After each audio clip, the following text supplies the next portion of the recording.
Tiene la palabra Giuseppe Minunno con il Nuovo Testamento come fonte per gli studi fenici. Grazie. Mentre l'Antico Testamento costituisce da sempre un'importante fonte di conoscenza per la storia e la civiltà fenicia, generalmente poca attenzione hanno suscitato vari passi del Nuovo Testamento che fanno riferimento a questo ambito. Le ragioni principali sono evidentemente la portata limitata e l'epoca piuttosto tarda a cui quei passi fanno riferimento rispetto a quelli veterotestamentari. Questa fase tarda spesso è appena accennata o persino omessa completamente nelle trattazioni sulla storia fenicia che talora si concludono con l'inizio dell'epoca ellenistica. Il potenziale informativo del Nuovo Testamento però non dovrebbe essere trascurato e sarà l'oggetto di questa presentazione.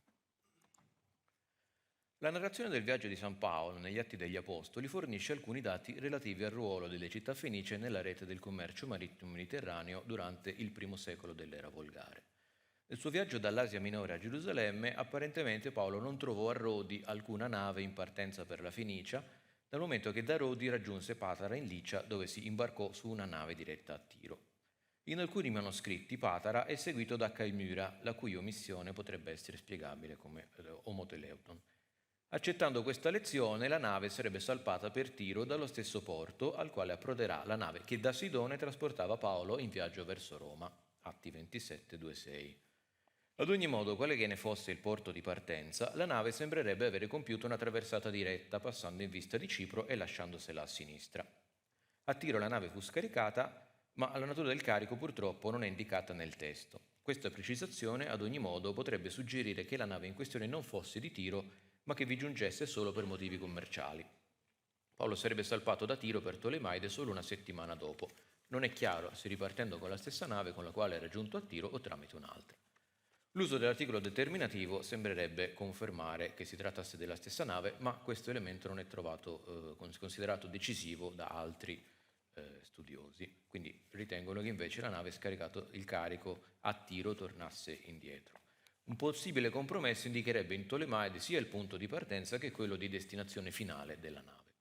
Ad ogni modo Paolo dovette attendere una settimana prima di raggiungere Tolemaide, o in attesa che il carico fosse scaricato o in attesa di un'altra nave che lo conducesse a Tiro, che da Tiro lo conducesse a Tolemaide. Secondo la testimonianza di Giovanni Crisostomo, la via diretta dall'Asia a Tiro prendeva 5 giorni. Naturalmente è un'indicazione relativa, ma in ogni caso alcuni commentatori hanno ipotizzato che questo percorso più breve permettesse a Paolo di giungere in anticipo e quindi di trascorrere alcuni giorni con la comunità cristiana di Tiro. Questi discepoli di Tiro, secondo gli atti, avrebbero accompagnato Paolo all'imbarco con mogli e figli fuori dalla città dove avrebbero piegato sulla spiaggia.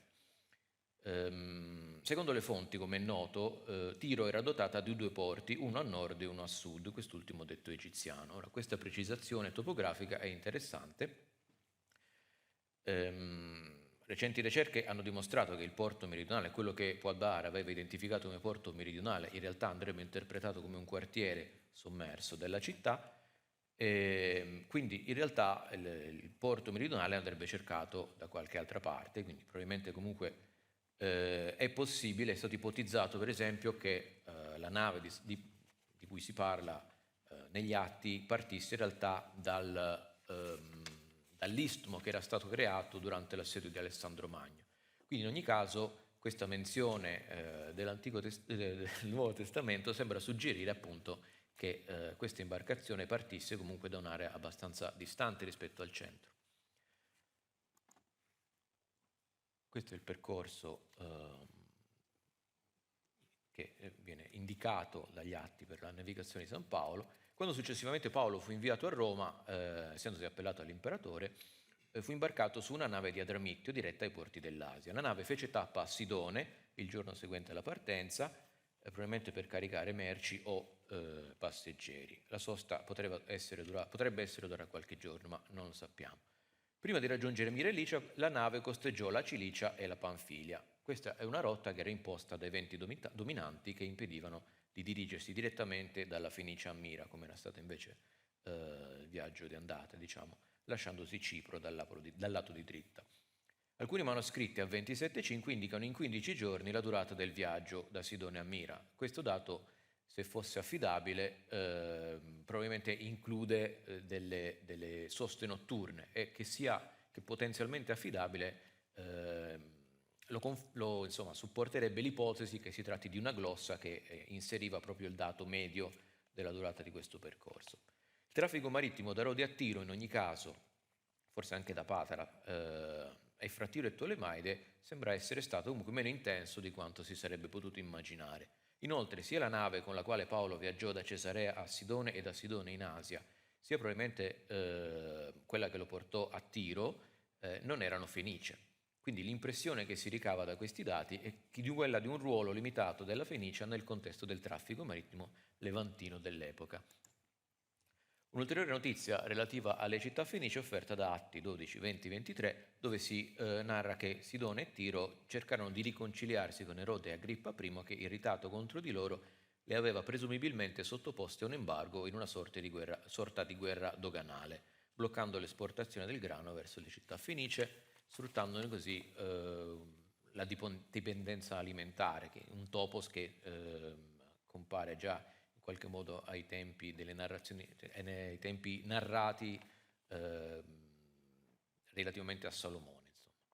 Tiro e Sidone quindi avrebbero agito d'intesa ingraziandosi il ciambellano di Erode per diciamo, ammorbidire Erode. E ci sono varie ipotesi sulle cause di questa diatriba e secondo alcuni una rivalità fra i porti di Cesarea e quelli fenici, ma naturalmente su questo non siamo documentati. Addirittura Giuseppe Flavio riferisce lo stesso episodio della morte di Erode, che sarebbe avvenuto proprio in occasione di questo incontro con gli ambasciatori, ma senza fare riferimento agli ambasciatori stessi. Quindi è stato diciamo, osservato che questo elemento della presenza di questi ambasciatori tiri e sidoni in realtà non aggiunge nulla al racconto che appartiene all'ambito diciamo, della morte dei persecutori come tipo di narrazione, e quindi questo riferimento che troviamo solo negli atti a questa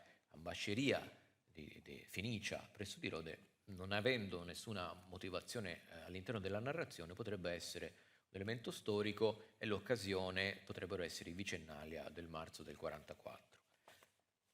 Gli atti testimoniano anche la presenza di comunità ebraiche nel territorio fenicio,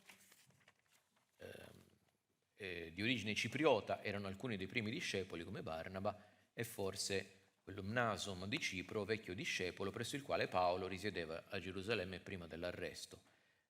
Data la sua origine cipriota, è stato plausibilmente supposto che il nome Mnason sia l'equivalente per assonanza di un nome fenicio, ma potrebbe essere anche l'equivalente di un nome ebraico, cioè Menahem, eventualmente portato da fenici ellenizzati questo nome. Comunque, Mnason potrebbe anche appunto essere stato un fenicio. In effetti noi sappiamo che la predicazione originariamente dei paleocristiana si rivolgeva esclusivamente alle comunità ebraiche.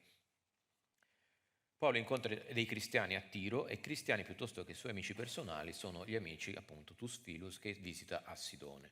È probabilmente a causa delle loro radici giudeo-cristiane che queste comunità non sembrano direttamente coinvolte nella questione della circoncisione, che era stata praticata nella cultura fenicia, ma che a quell'epoca, in seguito all'influenza dell'ellenizzazione, potrebbe essere caduta in disuso.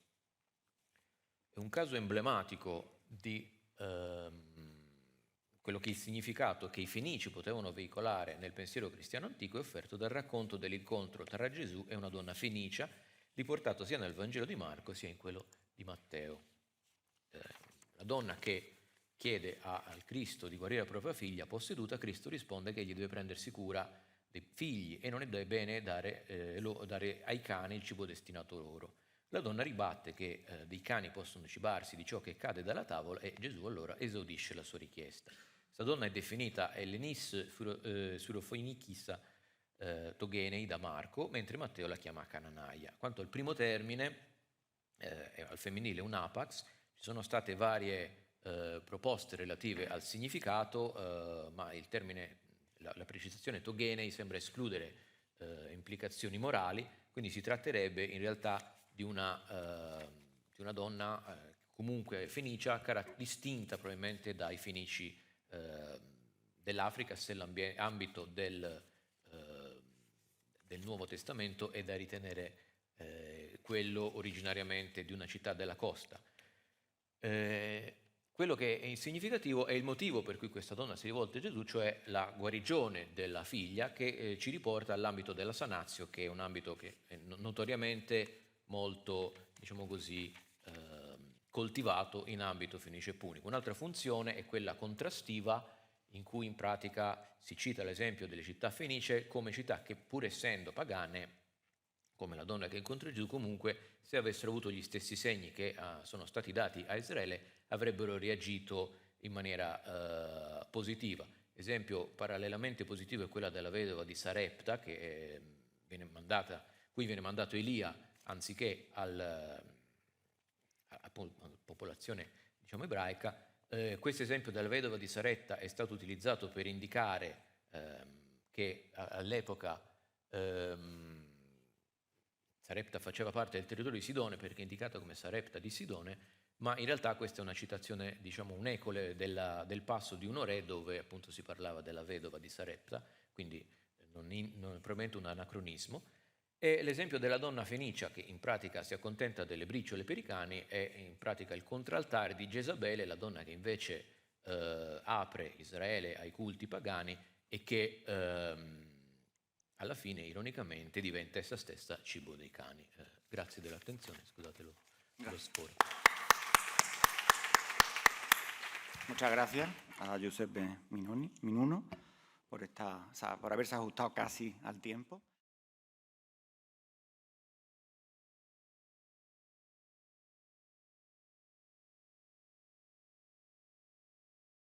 La palabra. Muchas gracias.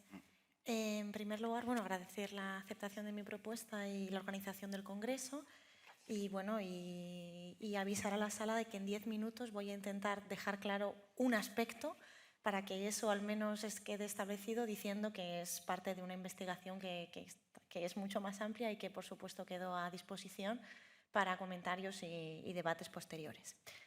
Bien, comienzo.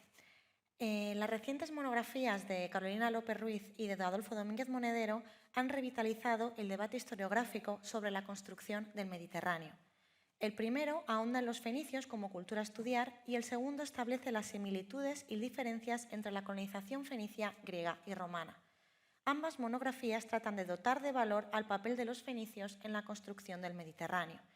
Queremos dedicar especial atención al ejercicio de síntesis y abstracción que supone el libro de Domínguez Monedero, pues plantea el mismo fenómeno desde la lógica diversa de tres culturas mediterráneas.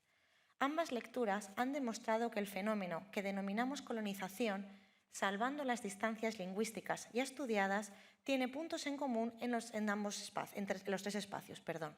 Pese a su valor y a lo absolutamente recomendable que son ambas lecturas, en esta breve comunicación ofreceremos un nuevo punto de vista, y es el de los estudios de género.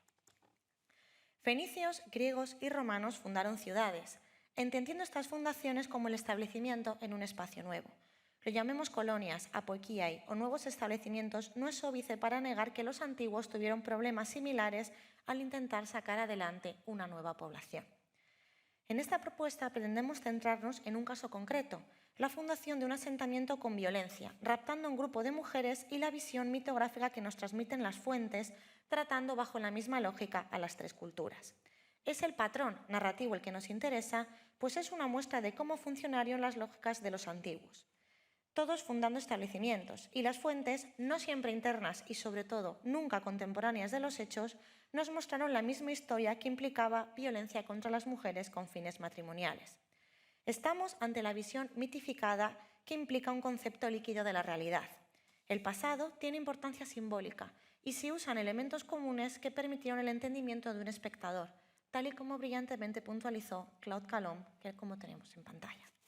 Más allá de la posibilidad real o imaginaria de que los hechos ocurrieran tal y como los definen las fuentes, creemos necesario establecer los pasos de una narrativa común, que tiene su explicación en la concepción de la familia en la antigüedad y en la percepción de la autonomía del cuerpo femenino concretamente.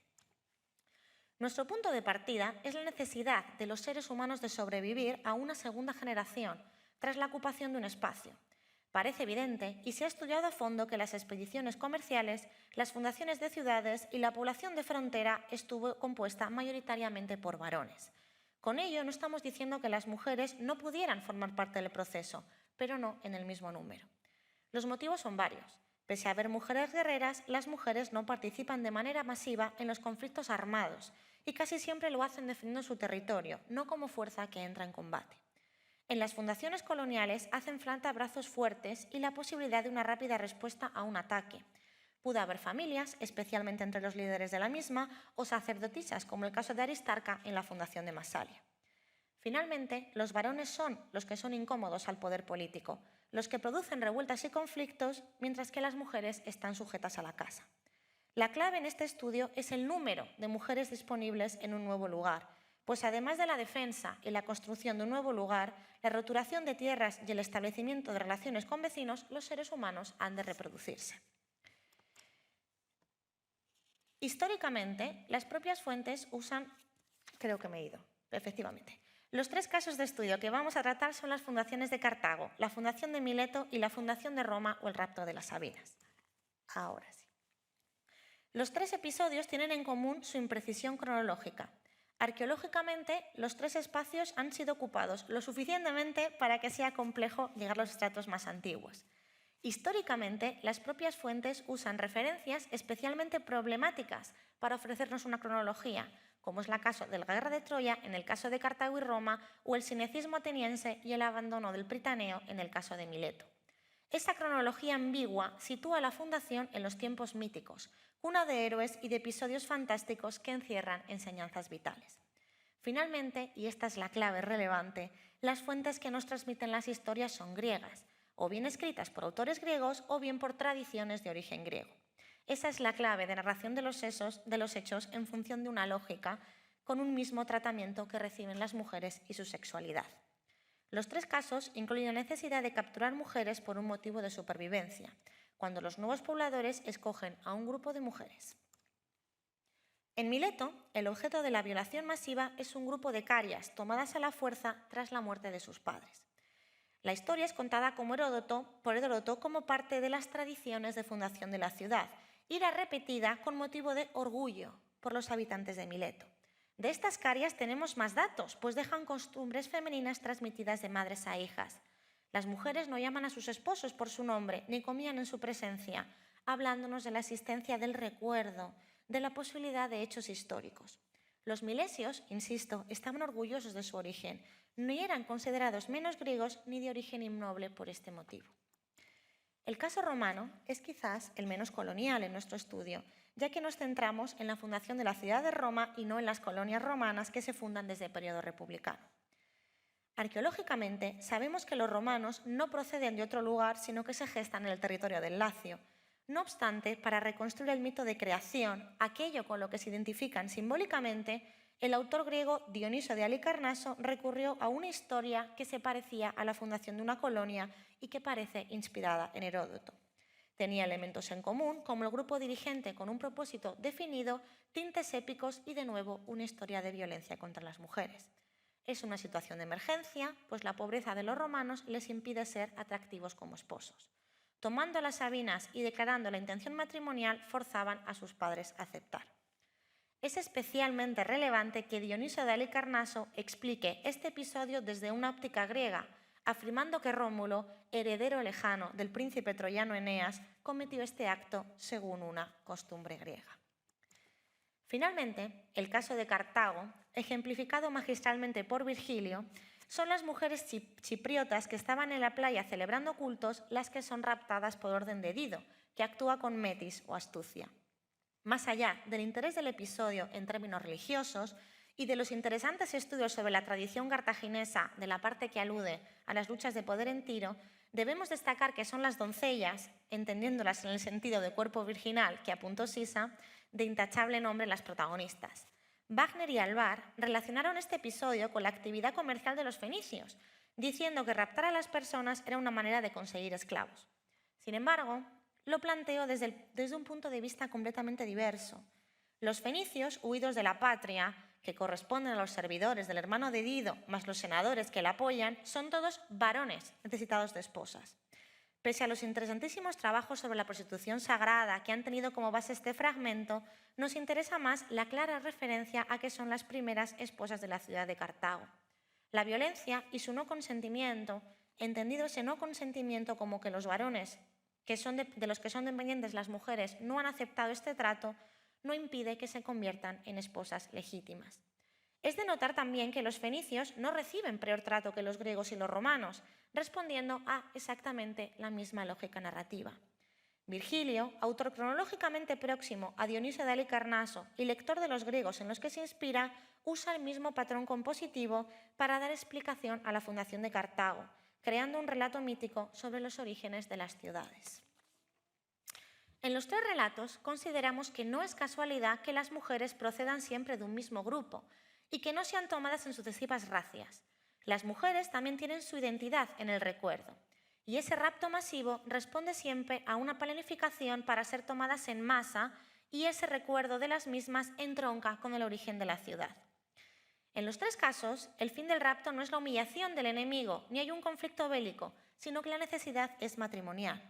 Finalmente, debemos destacar que las fuentes de las que proceden los tres episodios son griegas y ofrecen una visión griega de la realidad. Los griegos construyen su historia en torno a mitografías que representan una realidad en el imaginario. Los tres paralelismos nos hablan de una manera de entender las relaciones con la población local, pero también de la dignidad que se da a los que hemos estudiado como rivales de los griegos. Los griegos no aparecen mejor tratados que fenicios o que romanos. En esta breve comunicación hemos establecido los argumentos para tratar un mismo patrón narrativo en la fundación de un lugar nuevo, en tres culturas, implicando un acto de violencia contra las mujeres. Tiene sentido dentro de la lógica del mundo griego, donde, como apuntó Dolores Mols, las mujeres son cuerpos dados o tomados por la fuerza. La honra de una mujer es una cuestión colectiva que pertenece a su familia, especialmente al cabeza de la misma.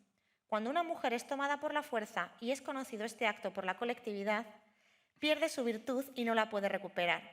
La solución a esta situación puede ser solventada a través de un arreglo entre el violador y el padre, ya que las mujeres no pueden consentir para su matrimonio. Este tipo de figura se denomina matrimonio restitutorio y existe a día de hoy en más de 20 países del mundo, que no comparten ni el ámbito geográfico, ni el mismo devenir histórico ni religioso. Lo que tienen en común es la consideración de las mujeres como eternas menores de edad y propiedad de su padre o de su esposo, que tiene la responsabilidad de cuidar de su honra. Esta lógica sobre la visión del cuerpo femenino que conocemos por las fuentes griegas está siendo usada en torno al Mediterráneo, y creo que la reflexión sobre las fuentes que están yendo y viniendo y los mismos patrones lógicos es el motivo de mi estudio. Muchas gracias por su atención y perdón por haberme pasado.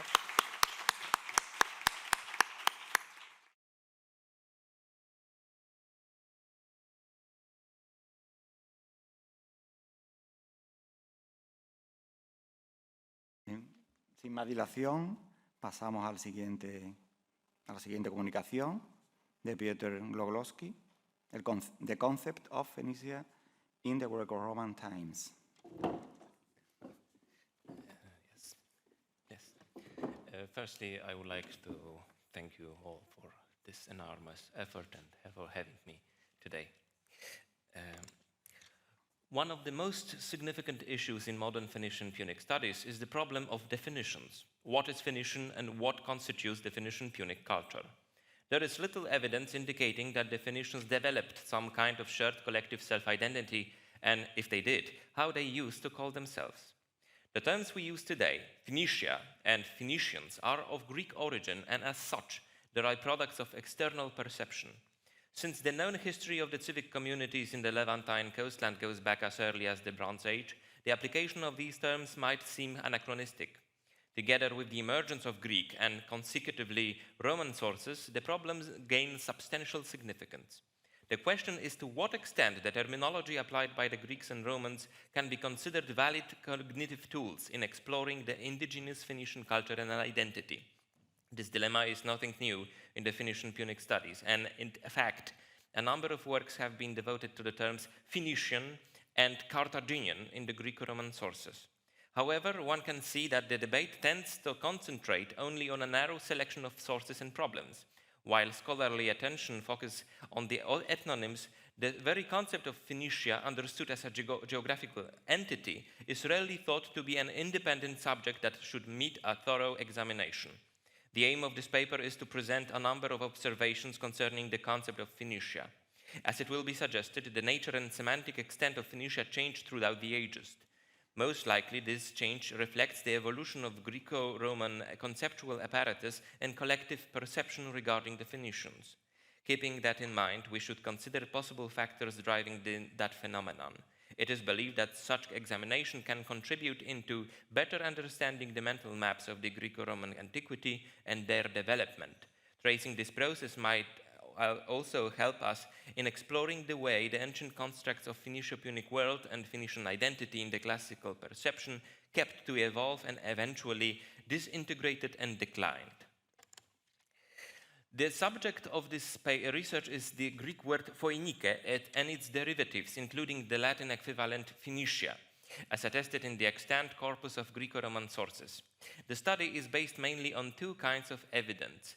The first one are general descriptions like this provided by Strabo, who states that the seaboard from Orthosia to Pelusium is called Phoenicia, which is a narrow country and lies flat along the sea. Another kind of evidence are selective and rather circumstantial statements pointing out only particular items attributed to that concept. For example, such is the phrase from Josephus, Berytos in Phoenicia. By gathering these items and processing them within a diachronic framework, it is possible to trace the development of the concept. Basically, it is possible to distinguish four successive stages of this evolution. In the classical period, mainly due to the accounts of writers like Hecataios, Herodotus, and Pseudo-Skylax, Phoenicia is thought to be a narrow coastland of Syria, extending approximately from the southwest of Gulf of Mariandos in the north and to Ascalon or Gaza in the south. In the Hellenistic and early Roman age, Phoenicia is depicted as a coastal land spreading from the vicinities of Arados to almost as far as Egypt. This is most apparent in the description provided by Strabo, who is likely to take advantage of earlier Hellenistic sources like Artemidoros and to some point confirmed by other authors like Livy. On the other hand, during the Roman period, so from approximately 1st century BC to the end of the 2nd century CE, a significant reduction of the extent of Phoenicia takes place. The accounts of authors like Pliny and the Elder and Ptolemy show that the concept was thought to comprise the coastland between approximately Arados and Mount Carmel and to include some inland areas like Heliopolis. Roman and late Roman times, the concept covers the same coastal range, but now designating also territories deeply in the mainland like Emesa, Damascus, or Palmyra. This is noticeable that these areas have never before been considered parts of Phoenicia. As we can see, the meaning and the geographical extent of Phoenicia changed significantly throughout the ages. Why? Our evidence is very limited and fragmentary. Furthermore, cultural processes that shape the Greco-Roman conceptual apparatus could be very complex and nuanced. Because of that, it is difficult to establish what were the factors driving this development, the way Phoenicia was understood and defined. However, there are some implications suggesting that this conceptual change could reflect the impact of socio-political and cultural processes taking place in the Levant. For instance, the change in the perception of the range of Phoenicia in the late Hellenistic and early Roman period and its significant reduction along the southern coastland may be a result of historical events, namely the Maccabean revolt and Hasmonean expansion, that not only rearranged the political landscape of the region, but also had a substantial impact on the Greco-Roman collective imagination. Another event that could later reshape the concept of Phoenicia was the division of the Roman province of Syria into Syria Coele and Syria Phoenike, performed by Septimius Severus. Indeed, after this reform, Phoenicia is by large identified with the territory of the Roman province. It is at that time that a number of so-called Phoenicians from distant mainland places like Emesa come to our attention. In modern scholarship, the supposed reinvigoration of Phoenician identity in the sovereign period is often connected with that particular administrative act. However, at closer inspection, it is noticeable that in the Greco-Roman conceptual apparatus, Phoenicia was for ages a component of an administrative notion covering a vast portion of the Near East, by far extending the usual boundaries of Phoenicia in its traditional coastal sense. It is already visible in the Hellenistic period, where in the Septuagint, the Aramaic concept of Abarnahara, a term denoting the Mesopotamian province Edirnari, beyond the river, is at some point rendered as Syria and Phoenicia. It is meaningful that it was that very term that was applied by both Ptolemies and Seleucids as a name for their southern Levantine province. Many pre-Severan sources provide us with attestations of similar terms like Syrian Phoenicia, Tes Phoenike Syrias, or Syria Phoenicia, Syria Phoenike. The phraseological compound of these two concepts survived centuries and at some point gave birth to Syro-Phoenicia, a concept that attested both in the geographical and ethnographic dimension. This is supported by several pieces of evidence. One could perhaps point out the testimony of Justin the Martyr, who, writing way before the Severan Reform, associates Damascus with Syrophoenicia, or the account of the Gospel of Mark, where we find a Syrophoenician woman from areas of Tyre and Sidon. This leads us to an observation that, in fact, the establishment of the Roman province Syria Phoenice should be considered rather a result instead of reason of the significant semantic expansion of the concept of Phoenicia reflected both on geographical and ethnographical level. This circumstances coincides with another striking phenomenon observed on several examples throughout the Greco-Roman period. As we can see, on a number of occasions we hear of both individuals and communities characterized by our sources as Phoenician. This is not only the case of those that can be associated with the newly established province of Syria Phoenice by Severus, like Phoenicians of Emesa, Emperor Elagabalus being a notable example, but also those who were never associated with Phoenicia during any of the discussed above stages of its development. Such cases are Phoenicians from Gadara, or Sidonians, a shorthand for Phoenicians we know from Judea and Samaria. Moreover, some accounts place certain Phoenician elements as far as Middle Euphrates. Although difficult to interpret, when taken together, these pieces of evidence might suggest a substantial change in the meaning of the label term Phoenician. At this point, a number of conclusions can be formulated. Firstly, as it is maintained in this study, the development of the concept should be understood as a historically determined, long-lasting, complex, and multi-layered process. The concept expanded substantially throughout the Hellenistic and Roman times, even before the establishment of the province of Syria Phoenice by Septimius Severus. From an appellation for a vast portion of the Levantine seashore, the term was reduced in its coastal extent and deviated into including areas deeply in the mainland that have never been associated with Phoenicia.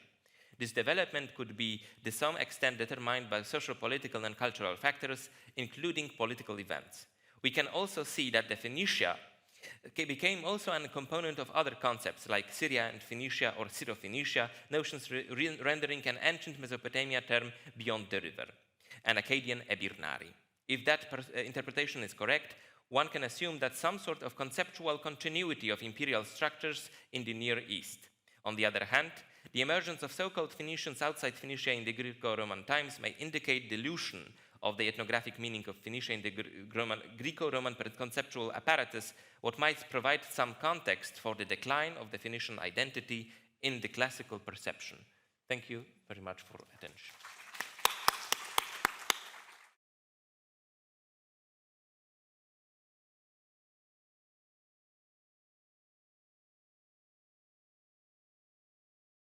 Now, Sarah Malena and Sauna Dolansky talk about Imagine Jezebel, illustrating the power of the other in Israeli imagination.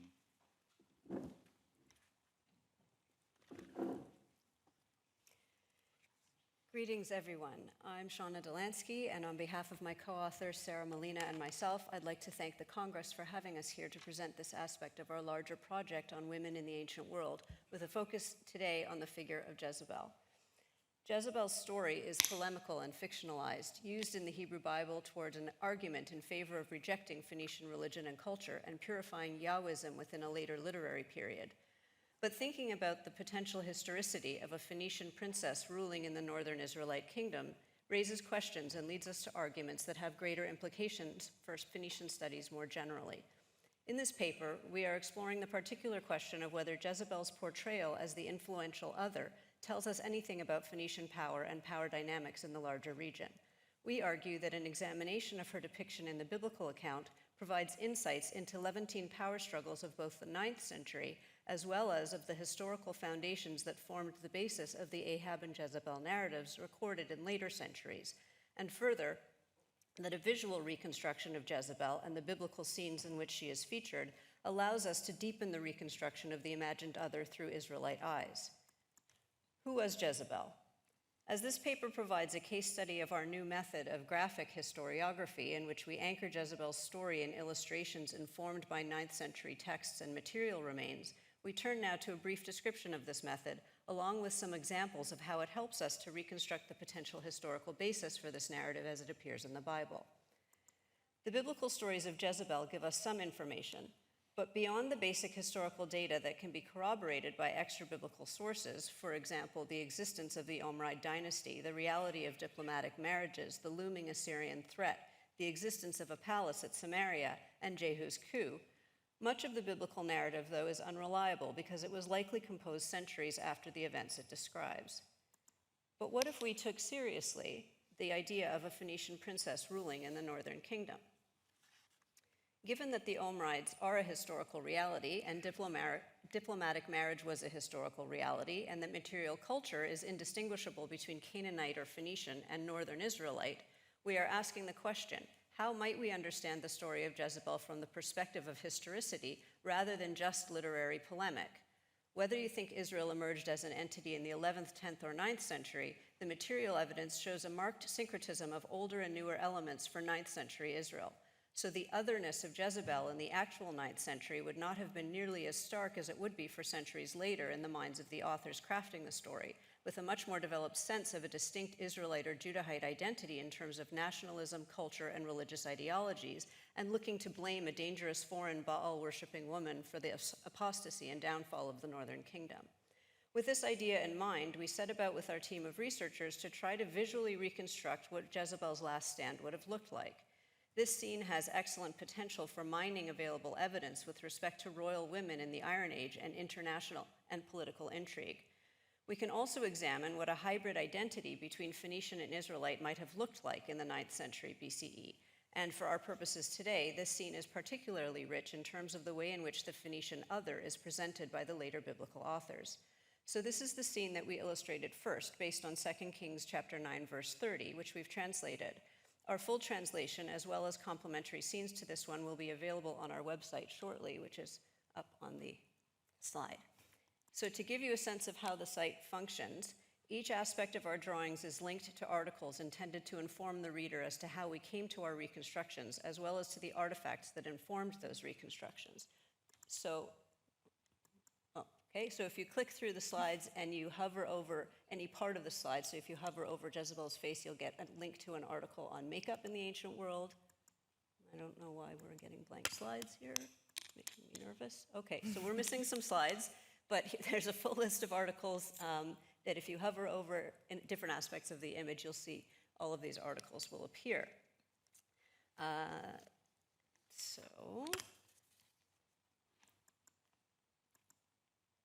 For example, if you hover over her jewelry, you'll get to this page, which gives you a full article. Glad this one's up there. It gives you a full article about jewelry in the ancient world with references. There were references for further reading on the next page, but that seems to be missing as well. So I'll hand it over to you. Okay. Through this process and visual medium, we explore what a realistic portrayal of a 9th century Phoenician Israelite ruling woman might be, and how imagining her helps us understand these critical questions. In what ways, does a graphic reconstruction of Jezebel provide insights into Levantine power struggles of the 9th century, as well as historical foundations that form the basis of the Ahab and Jezebel narratives? How does our reconstruction impact interpretation of biblical portrayal of Jezebel as the influential other in relation to Phoenician power and power dynamics in the larger region at a critical point in Mediterranean and West Asian history? Underlying our proposal are the premises that such a woman would have exhibited her Phoenician identity through visible expressions of culture, and that she would have adopted aspects of the Israelite world fitting for her role as a part of the Omride royal house. We contend that certain aspects of her appearance and the performance of her role as a royal woman would have been shared among not only Phoenician and Israelite elites, but also ruling parties throughout the Levant, Mediterranean, and Near East. Signals of Jezebel's elite identity would have been informed by the lengthy history of relations between Phoenician coastal cities and other parties in the Eastern Mediterranean, including cities and peoples of the Central Levant, cultural contacts via Cyprus, exchange with Egypt, and cultural influence related to Assyria's westward expansion. The interactions component of this project relies on studies of intercultural exchange. Archaeological evidence demonstrates a strong connection between the Jezreel Valley, the site of Jezebel's last stand, and the Mediterranean ports from Dor to Tyre and Sidon. Elite goods flowed through this international corridor, which connected the central Levantine coast to attractive trade, such as in the Arva copper mines and spices entering from the Arabian Peninsula and Red Sea. In turn, Levantine ports connected inland regions with growing trade via Cyprus. Marian Feldman's work on the shared international style in the region emphasizes the cultural impact of the long-reaching networks. She writes, quote, "In the 10th and 9th centuries, and most likely also the 11th, flexible and fluid identities networked across the greater Levant. This is evident in the spectrum of related but not identical styles seen among all media," unquote. The idea of fluid and related styles and a shared elite culture provides the basis for our reliance on Levantine material culture, as well as Assyrian evidence in reconstructing Jezebel's 9th century situation. Contemporaries would have exhibited their elevated status in similar ways through the Eastern Mediterranean and ancient Near East. In other words, if one wanted to be considered a serious contender for regional and longer distance political affairs, one must walk the walk. And we propose that the Jezebel and Ahab union and the international character that accompanied it did just that. Feldman notes that the embrace of fluid identities comes to a close in the 8th century. Tracy Lamoche notes a similar shift in the relationship between material culture and Levantine marriage practices in the Iron Age. She notes that earlier centuries are marked by increasing, quote, "increasing social stratification, a quickly burgeoning population, and a varied material culture rife with luxury goods and monumental architecture," unquote. But by the end of the monarchic period, she writes, quote, "Ancient Israel underwent a drastic social change, and it is thus likely that its marital customs changed along with it," unquote. We propose that Jezebel's characterization falls in line with this same trend. The culture clash presented by the biblical text is particularly anachronistic for the 9th century. Jezebel is couched in later narratives that take for granted political and cultural otherness in the region and seek to emphasize Jerusalem's importance. In this context, she illustrates a perceived danger in engaging in international affairs represented through religious practices, ruling strategies, economic management, and even a worldly elite style, which the biblical narratives highlight in Jezebel's disregard for the Israelite God and challenge to the preferred Davidic lineage. Jezebel's last stand invokes the ivory plaques of the woman in the window, but the scene conveys more than the made-up female, interpreted later as seductress, who is separated from the viewer in space. Examining the historical settings related to elite roles, the manner in which they were distinguished in status through ornamentation both in their surroundings and on their bodies, Jezebel's portrayal in the window when she greets Jehu is charged with international geopolitical significance. The imagery would have signaled world affairs and intensified what Jezebel meant for later authors who crafted the portrayal that we now have in the biblical narratives. A 9th century inspiration for the biblical figure exhibited the hallmarks of early Iron Age power, but by the final stages of her story in the king's narrative, we find a figure who embodies foreign influence, upsetting the balance of Yahwism and ushering in the downfall of the northern kingdom. The literary shifting of the blame to the imported Phoenician princess salvages part of the Israelite Omride reputation, although ultimately doesn't spare them. The narrative also provides access to a possible historical kernel that may be behind the literary formulation, a plausible diplomatic marriage that maximized Levantine trade and resources and resulted in a short-lived but credible attempt to consolidate power. Thanks.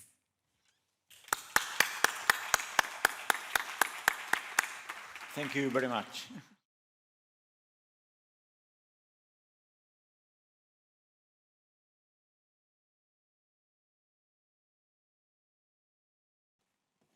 Convoco a David Montanero Vico, que nos hablará de fortificaciones y poliorcética en el mundo fenicio púnico, una revisión historiográfica necesaria. Tiene la palabra. Aquí, vale. Con la venida del presidente y, bueno, en primer lugar, dar las gracias a la organización del Congreso por aceptar nuestra comunicación. Bueno, ¿qué sentido tiene esta presentación? El primero, sobre todo, es porque, como bien saben ustedes, los estudios fenicios y púnicos han centrado sobre todo en el estudio de los materiales, en la cronología que ellos pueden aportar para poder datar los estratos arqueológicos que nos encontramos en estos yacimientos. Se han estudiado muy bien las necrópolis porque ofrecían conjuntos cerrados que podían otorgar unas cronologías absolutas a estos materiales. Por otro lado, actualmente la búsqueda de las llamadas identidades está ocupando varios de los estudios que se están llevando a cabo.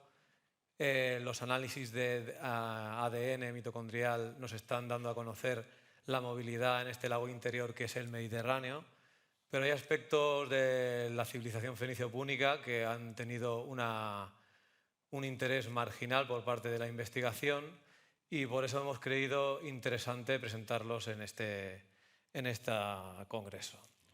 Obviamente, si comparamos los estudios que hay sobre la civilización fenicio-púnica con los que podemos ver de la cultura griega, romana, etrusca, del antiguo Israel, Mesopotamia, no teníamos una base, sobre todo para ustedes que se ocupan de la investigación fenicio-púnica y que a lo mejor haciendo la excavación de yacimientos se encuentran con un sistema defensivo, o sobre todo para aquellos especialistas del mundo griego, romano, etrusco, que no tienen un trabajo de referencia sobre la historiografía del mundo de la arquitectura militar y la poliorcética en el mundo fenicio-púnico.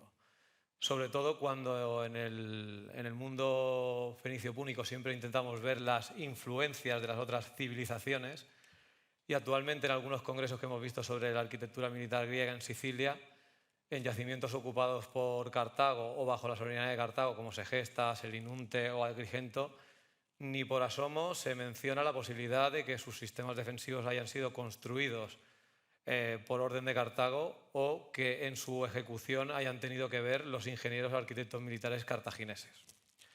Por eso la razón de este trabajo. Las fuentes antiguas nos dan una información limitada, simplemente en 4 casos podemos tener una información realmente relevante sobre los sistemas defensivos y las técnicas de asedio que se emplearon para la expugnación de estas ciudades. A nivel de época medieval son muy pocos los testimonios que tenemos que abordan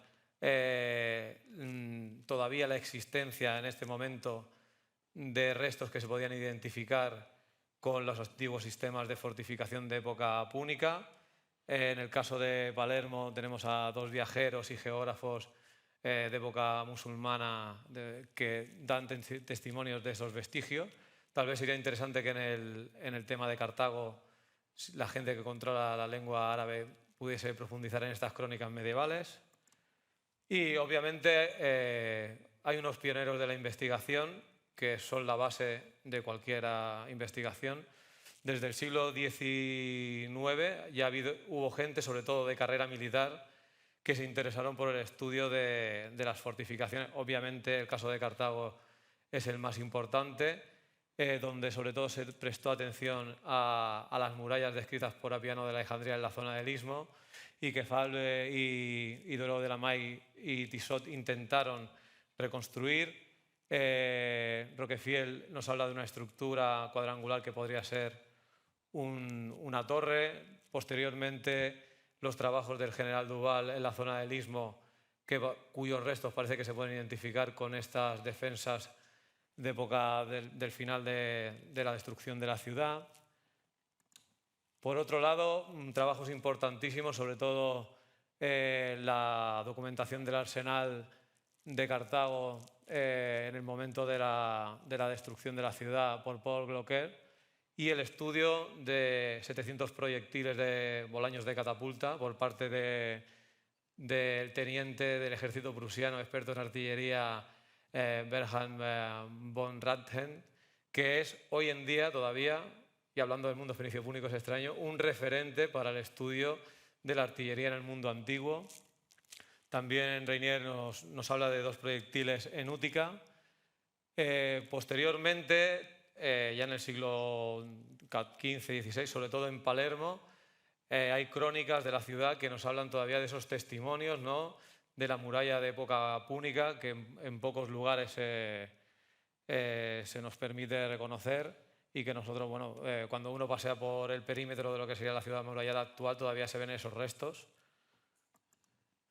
En Pantelería tenemos los estudios pioneros de Cavallari y de Orsi, que después han sido la base para los estudios actuales de Thomas Schaffer y Massimo Sana para documentar los restos de la fortificación de la Acrópolis.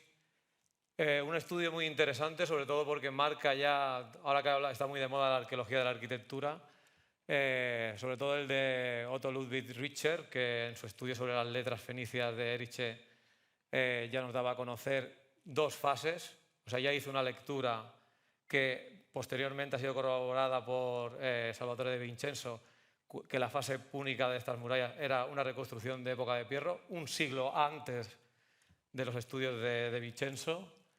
Y, como no, los estudios que han marcado un antes y un después, sobre todo en Murcia, de arqueología de la arquitectura, realizados por Isaac Espatafora, cuyos tipos de técnica constructiva siguen siendo un referente todavía hoy. En Cerdeña, igualmente, los estudios de Taramelli, Panetta, sobre todo, y de la Mármora en Sulci, que nos informan de esos vestigios que, a partir de la especulación inmobiliaria del siglo XX, han desaparecido. En la península ibérica también tenemos testimonios del castillo de Doña Blanca o las excavaciones que realizó Gutiérrez y Mancas en Cartagena. Después hubo una época esplendorosa de la arquitectura militar, sobre todo a partir de los estudios de Ferruccio Barreca y de la costa tunecina y del interior, realizados a partir de prospecciones superficiales que tienen un gran valor, sobre todo para la identificación de asentamientos ocupados durante la primera y la segunda edad del Hierro, pero que tal vez carecían de una metodología a la hora de identificar las estructuras relacionadas con estructuras defensivas. Piero Bartoloni, como mi maestro en Tierra Sarda, como no, en uno de esos temas donde ha sido pionero, fue el primero que hizo un estudio sobre las fortificaciones fenicio-púnicas en el Mediterráneo central. En esta época de los años 70 y 80, toda la investigación se centra en el Mediterráneo central, porque allí, como vemos aquí, las excavaciones estratigráficas dieron por primera vez una cronología a los sistemas defensivos del Mediterráneo central, y aquí queremos reivindicar el papel de la mujer, que parece que la guerra siempre sea una cosa de hombres, y tanto Antonia Chasca como Carmela Ángela Di Stefano marcaron un antes y un después para las cronologías de los sistemas defensivos, y un valor de las mujeres, como está desarrollando también Ana Chiara Fraiseli ahora mismo, en el tema del armamento o del mercenariado en el mundo cartaginés. Obviamente, la identificación de estos sistemas defensivos en Cerdeña a partir de prospecciones tenía unas graves carencias metodológicas, y Giovanni Tore y Maya Garbi las pusieron de relieve, sobre todo porque los materiales en superficie no pueden datar las estructuras que vemos, simplemente nos pueden hablar de la ocupación de unos lugares y del comercio que fenicios y púnicos desarrollaron allí. En estos trabajos ponen de relieve las carencias metodológicas que llevaron a la identificación y a la creación de estos sistemas defensivos tanto en la costa tunecina como en el interior de Cerdeña, y la adscripción étnica de estos asentamientos, que no deja de estar clara, ni que fuesen fenicios ni cartagineses, sino que muchos de ellos han resultado ser númidas o sardos. Por último, la investigación actual sobre todo se ha trasladado a la península ibérica, ya que la gran parte de las excavaciones arqueológicas se han realizado en los últimos años aquí, Y el trabajo de Manuel Vendal y Juan Blánquez marca un antes y un después, porque nos da a entender que las técnicas constructivas se tienen que analizar en un periodo cronológico concreto y en una área geográfica concreta, y no se pueden buscar paralelos en Sicilia o en Cerdeña en cronologías diferentes, aunque el tipo de técnica sea similar, porque nos puede llevar a indicios de error cronológicos. Uno de los pocos trabajos de poliorcética que existen en el mundo fenicio-púnico, un breve resumen, es de Jaime Alvar. La poliorcética ha sido muy poco analizada en el mundo fenicio-púnico. Fernando Prados, en su trabajo de 2007, ya nos da a entender cómo los modelos orientales se implantan en la península ibérica ya en el Hierro Antiguo y cómo las fortalezas tartésicas siguen esos modelos. Un hito de la investigación, porque es la única monografía de referencia que existe, fueron los trabajos de Ibiza publicados en el año 2008. Actualmente también se ha llevado a cabo la divulgación en 2 revistas como Despertaferru y Ancient Warfare de lo que son las fortificaciones fenicias y cartaginesas, que comienzan a dar a conocer al gran público este tipo de disciplina. Y nuestra aportación en los últimos años a este mundo, nosotros no nos vamos a evaluar. Ustedes, como especialistas en el tema y sobre todo los investigadores futuros, deberán de valorar qué incidencia han tenido estos trabajos en la investigación. Y ya que mucha gente me ha preguntado, la tesis doctoral está aquí puesta aquí abajo, se leyó hace unos años. Está embargada porque será publicada el año que viene en el Instituto de Arqueología Clásica de Cataluña, pero aquí le he puesto los enlaces por si alguien quiere consultarla, porque es muy extensa y la publicación será solamente de una breve parte de la tesis. Y esto es todo. Gracias. Muchas gracias.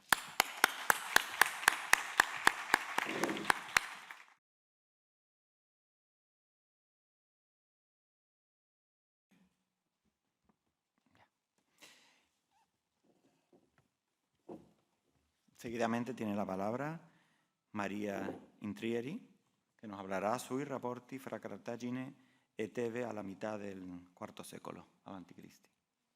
Grazie. Prima di tutto vorrei ringraziare gli organizzatori per la calda accoglienza che ci hanno riservato. Sui possibili rapporti fra Cartagine e le polis greche della madrepatria nei decenni successivi alla conclusione della guerra del Peloponneso, la tradizione antica è particolarmente avara. Se si prescinde infatti dall'attenzione riservata da storici come Diodoro Siculo agli eventi che vedono protagonista Cartagine in Sicilia, davvero esigui e spesso di non agevole contestualizzazione risultano i dati offerti dalle fonti a nostra disposizione. Particolare menzione meritano tuttavia alcuni testi epigrafici, spesso frammentari e di complessa contestualizzazione, contenenti riferimenti a Cartagine. Fra di essi spicca un decreto della Lega Beotica, oggi purtroppo perduto, la cui conoscenza si deve alla trascrizione realizzata a fine Ottocento dal Pocò. L'iscrizione abbastanza nota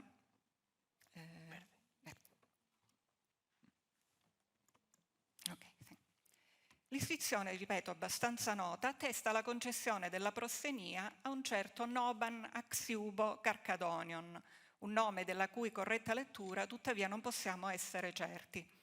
L'iscrizione è parte integrante di un piccolo corpus di decreti che vedono appunto la concessione della prossenia e contestualmente di altri privilegi anche a un cittadino di Bisanzio e a un macedone, testi ai quali sono andati ad aggiungersi nel corso del tempo anche gli onori concessi a uno spartano e ad altri 2 personaggi, la cui origine per la frammentarietà del testo risulta incerta. Il carattere federale di questi decreti, attestato dalla presenza costante a chiusura di tutti i testi dei nomi dei 7 beotarchi in carica, ne permette in senso lato la datazione nel periodo di vita della Lega Tebana, cioè tra il 379 e la battaglia di Cheronea del 338. Quando la Beozia, prima divisa in 7 distretti posti sotto il controllo di Tebe, vede venir meno la propria autonomia e i beotarchi non compaiono più nei decreti.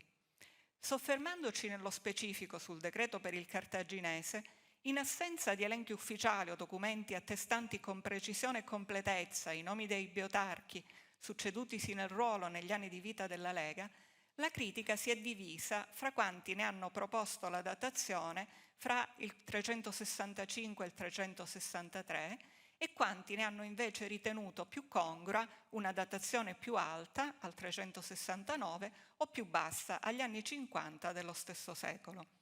Si deve in particolare al Grotz, autore nel 1932 di un noto saggio sul tema, l'esplicito collegamento fra la concessione della prossenia al cartaginese, al bizantino e al macedone e il progetto di rafforzamento di Tebe sul mare, promosso a partire dal 366-65 da Epaminonda. Nello specifico, se gli onori riservati al macedone potevano essere in qualche modo legati all'approvvigionamento del legname e della pece necessari alla costruzione delle navi, nel cartaginese, sulla base della riconosciuta abilità in tal senso dei punici, il Glotz proponeva di riconoscere un artigiano, un architetto esperto in costruzioni navali. Anche nel bizantino sarebbe stato possibile individuare un legame con la costruzione delle nuove triremi, sulla base di una notizia offerta da Diodoro Siculo.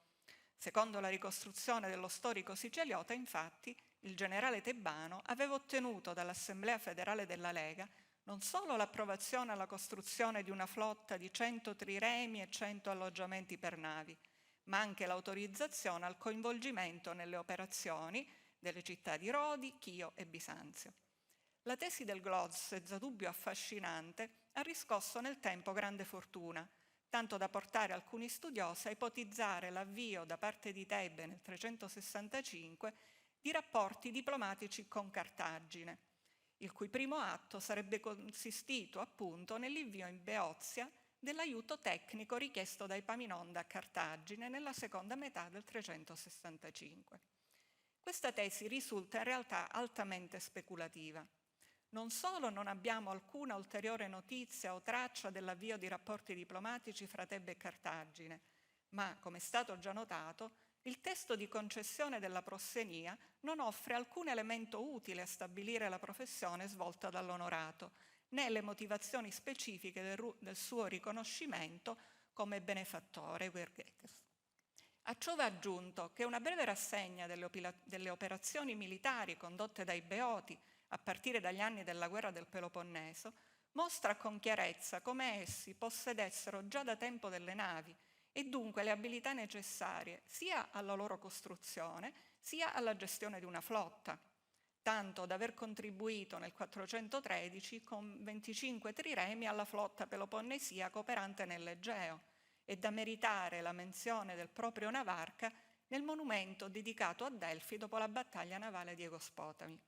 Allo stesso modo, navi tebane risultano ancora impegnate a più riprese in operazioni navali negli anni 70 del IV secolo. Occorre precisare che l'interpretazione del decreto per il cartaginese in senso quasi esclusivamente politico risulta influenzata da una lettura unilaterale del valore dell'istituto della prossenia, intesa quasi esclusivamente come un riconoscimento ufficiale, in base al quale l'onorato diveniva un agente diplomatico dello Stato che gli aveva concesso l'onore, con la conseguente creazione di un legame ufficiale fra le due comunità. In realtà, come mostrato da studi recenti, la prossenia rappresentava un onore duttile, adattabile a contesti diversi e la cui concessione poteva essere dettata dalle esigenze più disparate, pur sempre strettamente connesse a bisogni contingenti, ma secondo fisionomie che non possono essere pregiudizialmente definite. Se infatti la prossenia concessa a un uomo politico, rappresentante diretto del potere o di una parte, rivestiva senza dubbio un valore fortemente politico, quella concessa a un privato rappresentava in genere un riconoscimento, una ricompensa per un atto compiuto a favore della città che lo onorava, un gesto di eguerghesia, cioè rispondente a un'esigenza circoscritta nel tempo o di più ampio respiro, non necessariamente riconducibile però all'ambito politico-diplomatico. Ritornando al nostro testo, di cui occorre sempre precisare la lettura non univoca da parte della critica e purtroppo non controllabile per la perdita della stele, qualche elemento di valutazione può essere tratto dalla tipologia dei privilegi concessi in confronto a quelli riconosciuti agli altri prosseni dallo stesso Koinon beotico. Se in tutti i testi è presente la concessione del diritto di acquisto di terre e case, la siulia e l'esenzione dalle tasse, diversamente dagli altri prorseni, al cartaginese i privilegi sono concessi solo a titolo personale e non ereditario, segno di un onore determinato da un atto specifico, presumibilmente non mirato da parte della città onorante alla costruzione di un rapporto di lunga durata. Come è stato inoltre notato, a fronte di ulteriori riconoscimenti agli altri prosseni, oltre a quelli che ho già ricordato, risulta perlomeno strano, qualora ci si trovi realmente di fronte a un esperto in costruzioni navali, che fra i privilegi concessi non compaia ad esempio quello legato alla libertà di accesso ai porti. Se dunque il testo stesso dell'epigrafe dovrebbe indurci alla cautela nella definizione del ruolo del cartaginese onorato, anche l'allargamento dello sguardo sul contesto politico va nella stessa direzione. Certamente l'ampiezza della visione e delle azioni, sia in campo diplomatico che militare, condotte dai Epaminonda non può essere negata.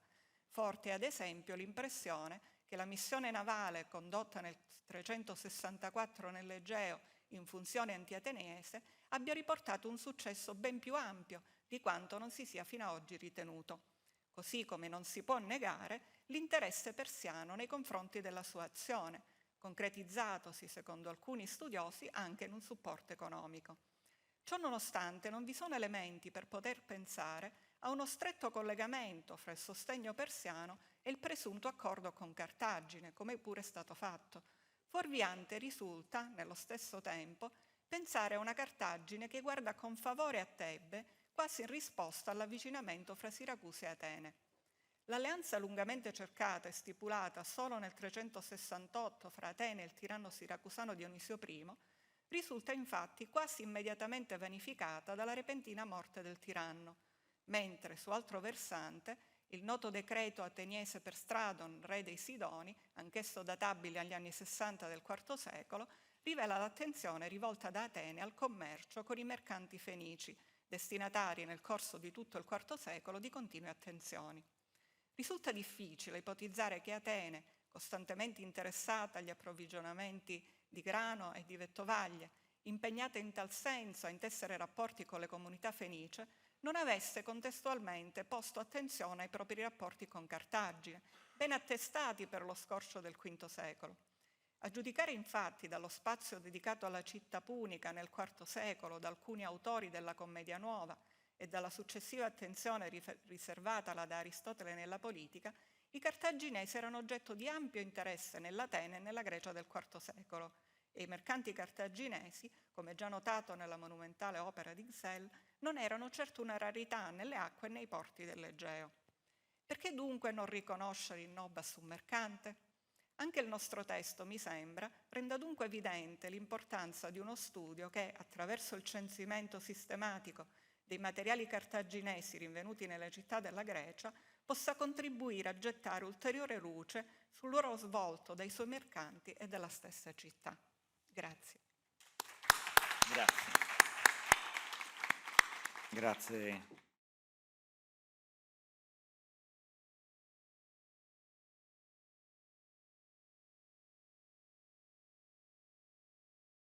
Sin más dilación, seguimos con la siguiente comunicación de Jorge del Reguero González, titulada Miriam Astruc y la arqueología púnica en los años 50 del siglo XX, la correspondencia como objeto de estudio.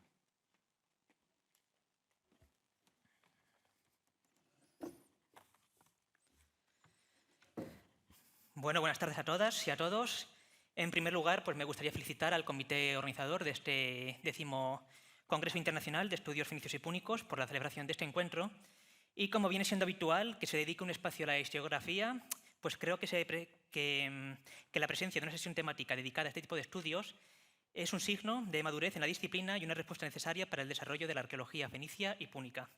Por mi parte, voy a tratar muy brevemente, en el tiempo que dispongo, sobre la figura de la arqueóloga Miriam Astruc y la arqueología púnica en los años 50 del siglo XX, utilizando la correspondencia como objeto de estudio. Este trabajo se enmarca dentro del proyecto Arqueólogas, un proyecto de la Universidad de Barcelona, encabezado por Margarita Díaz Andreu, que bajo el título Recuperando la memoria, recorridos femeninos en la historia de la arqueología española, reúne a un nutrido grupo de investigadoras e investigadores para analizar de una manera crítica el papel de la mujer en la arqueología española desde la profesionalización de la disciplina en el siglo XIX hasta nuestros días. El objetivo que perseguimos es que a partir de la construcción de microhistorias de las mujeres que estuvieron de una u otra manera vinculadas a la arqueología, poder elaborar una narración macrohistórica que genere un relato claro y rescate a la gran mayoría de estas profesionales del silencio historiográfico. Una de estas microhistorias, que ha pasado desapercibida en la historia de la arqueología, es la de Miriam Astruc, importante investigadora y arqueóloga francesa, sin cuya labor no se entendería el desarrollo de la arqueología púnica en España. Los estudios de su trayectoria científica, desde un plano historiográfico, nos resulta tremendamente compleja por la escasa documentación original que existe sobre dicha arqueóloga, en buena parte motivado por dos episodios históricos.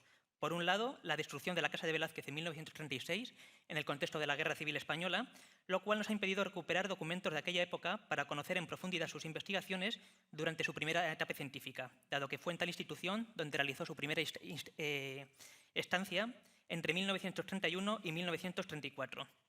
Por otro lado, el estallido de la Segunda Guerra Mundial y la consecuente ocupación alemana de Francia, lo que provocó que Astruc perdiera la mayor parte de sus trabajos, a excepción de su manuscrito sobre la necrópolis de Villaricos. Aunque hoy nos vamos a centrar en la segunda etapa científica de Astruc, en los años 50 del pasado siglo XX, simplemente vamos a apuntar algunos datos sobre su formación y su primera etapa en España que nos sirva para ubicar su figura. Pues bien, Miriam Astruc nació en Burdeos en 1904, en el seno de una familia judía, aspecto este que le repercutió tanto en su vida académica como personal. Entre 1927 y 1931 se formó en la École du Louvre, institución de enseñanza superior creada en el siglo XIX para promover los estudios en arqueología.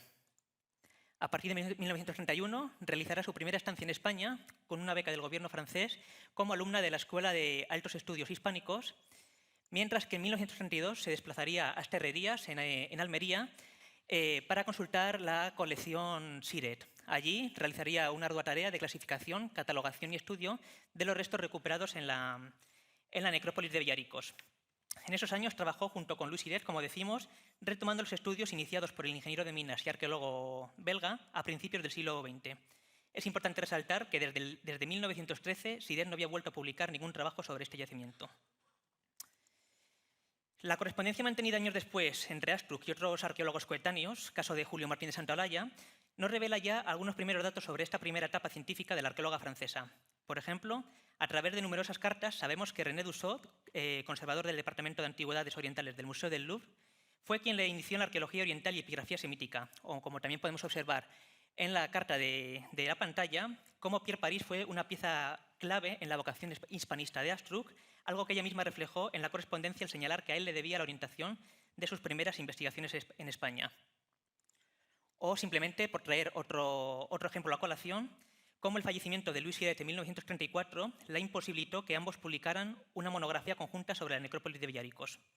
Decíamos anteriormente que Astruc trabajó codo con codo durante los últimos años de vida de Siret y ya entonces comenzó a mostrar un interés particular por algunos restos materiales que definirían su línea de investigación en las décadas posteriores, caso de las cáscaras decoradas de huevo de avestruz o los pebeteros en forma de cabeza femenina, relacionando los distintos elementos culturales púnicos, tanto de la península ibérica y de los contextos ebusitanos, con los de Cartago. Nos vamos a centrar ya en la segunda etapa científica de Miriam Astruc, que pensamos que podemos encuadrar entre 1951, año de la publicación de su libro sobre la necrópolis de Villaricos, y 1963, año de su fallecimiento. Durante la década de los años 50 regresó a España, de nuevo pensionada por la Casa de Velázquez, donde continuó su carrera investigadora. Y a partir de 1953, Astruc centró la mayor parte de sus investigaciones en Ibiza, colaborando activamente con el, por entonces, director del Museo Arqueológico de Ibiza, José María Mañá, y realizando excavaciones en enclaves bien conocidos por todos nosotros como Illaplana. Además, Astruc publicó diversos trabajos sobre algunos temas como los escarabeos de iconografía egipcia, las terracotas púnicas o las ya mencionadas cáscaras decoradas de huevo de avestruz.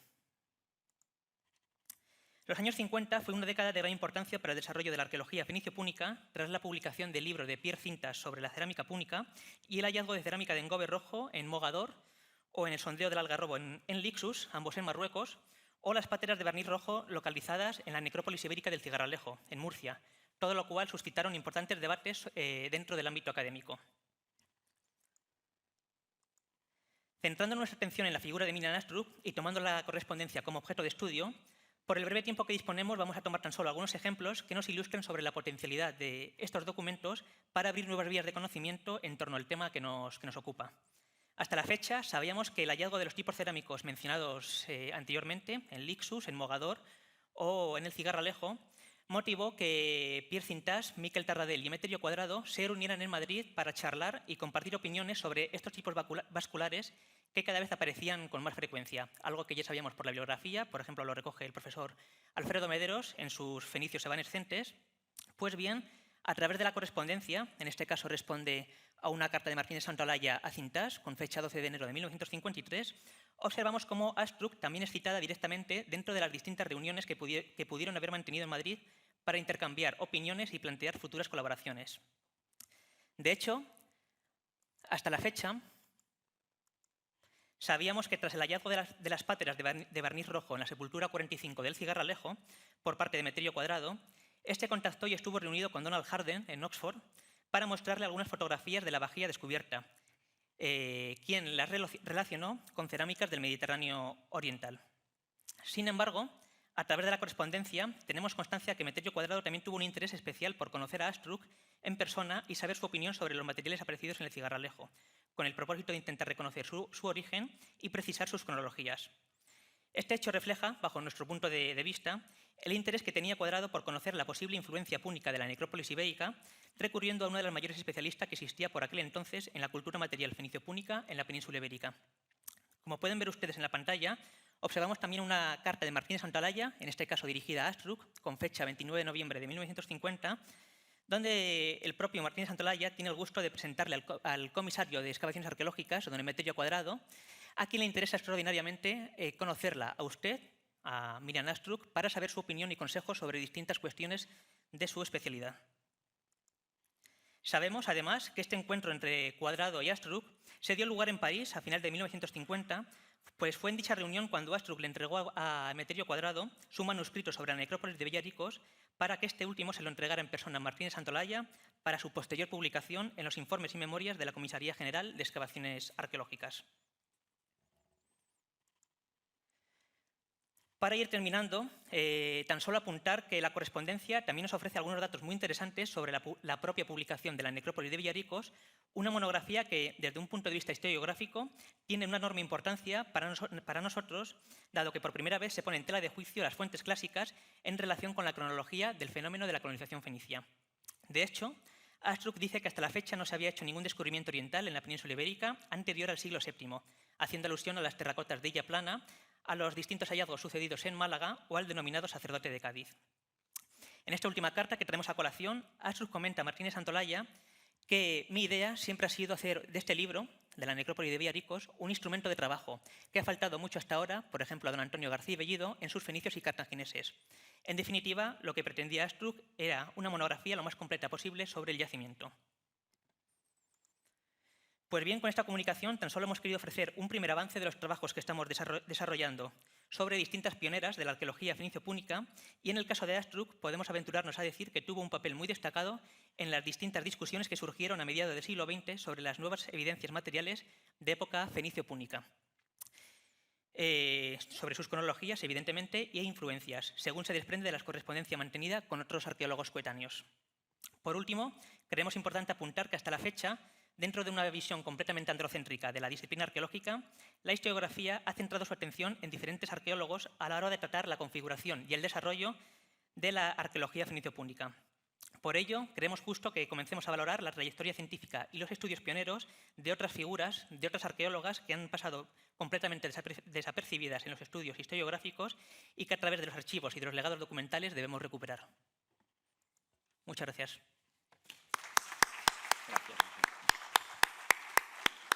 Muchas gracias.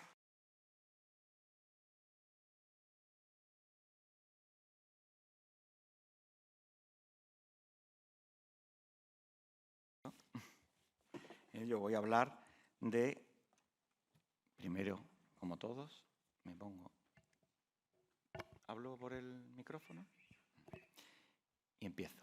Voy a hablar de Acra Leuqué, un topónimo errante de la Iberia cartaginesa. La figura de los Barca ha ejercido una especial atracción en la historiografía española de todos los tiempos, con una cierta ambivalencia entre la admiración por el genio militar de los tres generales y el rechazo a su política imperialista, depredadora de los recursos patrios y también a la crueldad contra las poblaciones hispanas que, según esta historiografía, eran ingenuas y pacíficas por naturaleza. En estos asuntos, y entroncando con otras de las tendencias más arraigadas en la historiografía española plurisecular, las de la geografía histórica, destacan los intentos de localización de los topónimos antiguos cuya memoria se ha perdido por la desaparición del sitio o por los cambios en la onomástica. Y en este interés tiene un lugar significativo las fundaciones cartaginesas de época bárquida. Desde el siglo XV, concretamente a partir de la obra del obispo de Gerona, Juan Margarita y Pau, obispo de Gerona, como digo, y autor de Paralipomenon Hispaniae, se especuló sobre tres fundaciones cartaginesas, la de Amílcar, Acra Leuqué, y dos Cartagos españolas, la Nueva y la Vieja, o la Vieja y la Nueva, recurriendo a fuentes erróneas o inventadas o a etimologías imposibles. Cartago la Vieja se localizaría en Villafranca del Penedés, por una ecuación etimológica que identifica penedés, penetense, penos o cartagineses. Otro ejemplo de este alambicado ejercicio etimológico es la supuesta fundación de Barcelona, entresacada de un paso de Ausonio, en el que menciona a Barcelona como Púnica Barquino, a lo que contribuiría también una relativa homonimia entre Barquino y la familia de los generales Barca. Lo cierto es que esta tendencia no es exclusiva del pasado, sino que sigue hoy vigente. Se ha depurado la metodología de los estudios filológicos y de evolución etimológica, pero, como seguidamente veremos, el recurso a las etimologías sospechosas y a la homonimia están igualmente vigentes. Nos centraremos en el caso de Acra Leuqué, el nombre de la fundación cartaginesa de Amílcar Barca en Iberia, según Diodoro de Sicilia. Este topónimo es un ápax, no aparece en otras fuentes, únicamente mencionado por el sículo en el contexto de la muerte de Amílcar, y este episodio no tiene eco en las obras de historiadores que tratan el tema, como Polibio, Tito Livio y Apiano. No obstante, Livio sí parece mencionarla, pero con el nombre de Castrum Album. Y añade que se trata del lugar conocido por la muerte de Amílcar Barca. Este episodio de Diodoro es un tanto complejo. Amílcar asedió desde Acra Leuqué la ciudad de Lique. La ciudad recibió ayuda del rey de los Orisos, ante cuya aparición los cartagineses tuvieron que retirarse, desviándose a Amílcar para atraer a sus perseguidores y permitir la retirada ordenada del resto a Acra Leuqué. Al tratar de cruzar un gran río, murió ahogado en sus aguas. En la tradición historiográfica española siempre se ha identificado esta Acra Leuqué con Lucentum, en la actual Alicante. Sin embargo, más recientemente, algunos autores, como Sunner en los años 60 o Maripaz García Bellido en los años 80, vieron la posibilidad de que esta ciudad se identificara con Cástulo, en Linares, Jaén. Posteriormente, Maripaz García Bellido ha propuesto que Acra Leuqué fuera una refundación de la turdetana Carmona, o Carmo, una hipótesis que ha tenido cierto eco en algunos autores, en otros autores. Y también recientemente se ha propuesto que la fundación bárquida fuera Contrevia Leucade, en La Rioja, un claro caso de homonimia, de utilización de la homonimia. La localización de Acra Leuqué debe basarse pues, en las descripciones de Diodoro y de Tito Livio, que son una serie de datos dispersos que carecen de concreción. En principio, la actividad fundadora de Amílcar debió situarse en Levante, no lejos de Cartagena, que es el centro de operaciones cartaginés de la zona este de la península ibérica, y a su vez fundación de Asdrúbal, tras la muerte de su suegro Amílcar. De hecho, Asdrúbal realizó esa fundación desde Acra Leuqué. A partir de ahí ya se ha especulado mucho con la identificación de Elique con Iliqui, la actual Elche, aunque la aparición del rey de los orisios ha provocado que se desplace y se busque esta Elique en Elche de la Sierra, como sugirió García Bellido, y otras localizaciones próximas a Oretania.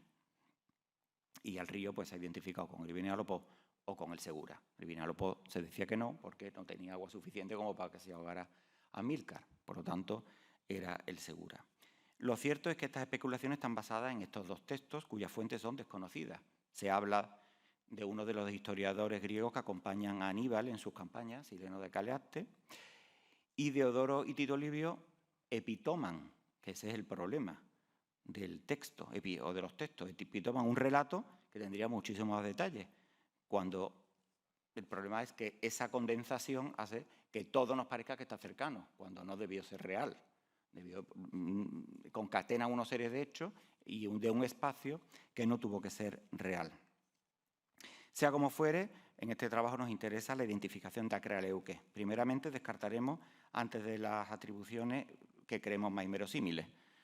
Por lo pronto, con Trevia Leucade se trata clarísimamente de una homonimia en un topónimo habitual en el mundo griego, pero la situación en La Rioja hace que sea bastante complicado explicar las campañas de los generales Barca.